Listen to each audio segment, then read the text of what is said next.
Bakit hindi para sa lahat ng pagnenegosyo?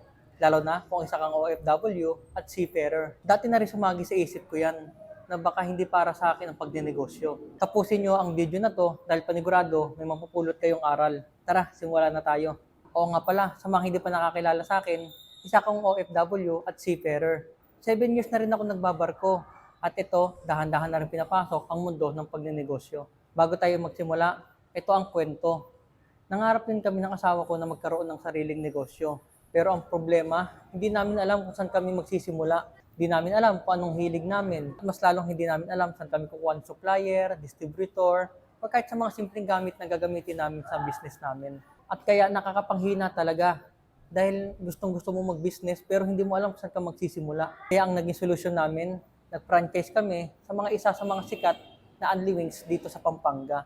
Oo nga pala, mag-iisang taon na rin ang negosyo namin na to. And yes, walang madali dahil lahat butas ng karayom ang papasukin mo. At dahil established na ang business na to, mas napadali ang operation namin dahil may sistema na kaming sinusundan. At marami na rin natulungan empleyado na hirap talaga makahanap ng trabaho. Tara, simulan na tayo. Bakit hindi nga ba para sa lahat ang pagninegosyo? Lalo na isa kang OFW o seaman? Dahil una, walang kasiguraduhan sa mundong to. Lalo na kung may binabayaran kang monthly amortization, at bigla-bigla kang papasok sa mundo ng pagnenegosyo, ay panigurado ko, 1 taon hanggang 2 taon, babalik na naman tayo sa mundo ng pagiging OFW. Pangalawa, hindi lahat marunong humawak ng pera. Hindi lang ikaw ang usapan dito pati ang magiging partner mo o asawa mo. Kailangan parehas kayo marunong humawak ng pera. Dahil dito sa mundo ng pagnenegosyo, hindi kailangan magkakasama ang buong pera nyo sa pamilya mo, sa pagnenegosyo. Pag pinag-isa mo yan, panigurado may pagkalalagyan ka. At hindi mo alam, kala mo pera mo to, ayun pala pera ng negosyo, at bibili ka ng kung ano-ano dahil akala mo marami ka ng pera. Dahil nasanay tayo na every kinsenas katapusan may matatanggap tayo. 1 linggo pa lang, pag wala na tayong pera, okay lang kasi may inaabangan tayong pera sa 15. Pangatlo, mabilis sumuko sa problema.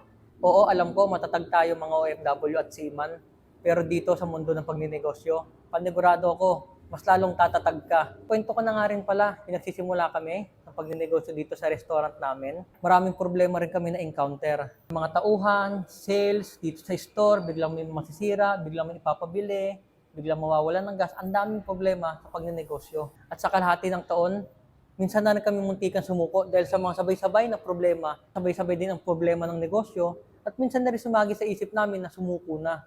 Dahil dalawa kami ng asawa ko nagtutulungan sa negosyo na to, mas kinaya namin. Dahil alam mo, may partner ka na sasandalan sa oras na pinanghihinaan ka.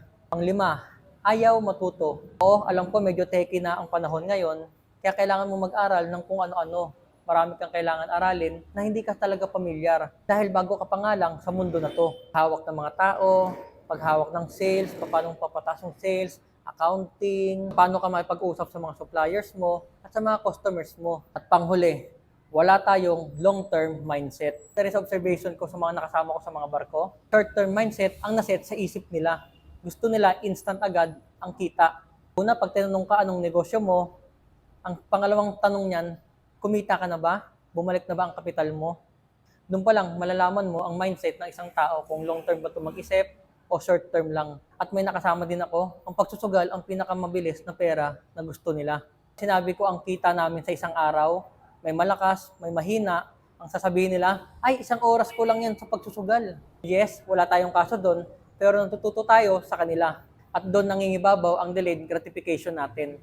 Dito sa pagninegosyo, kailangan patibayan dito, patagalan, hindi pabilisan. Isa sa mga tutunan ko sa pagninegosyo, hindi pala to 100 meters sprint lang.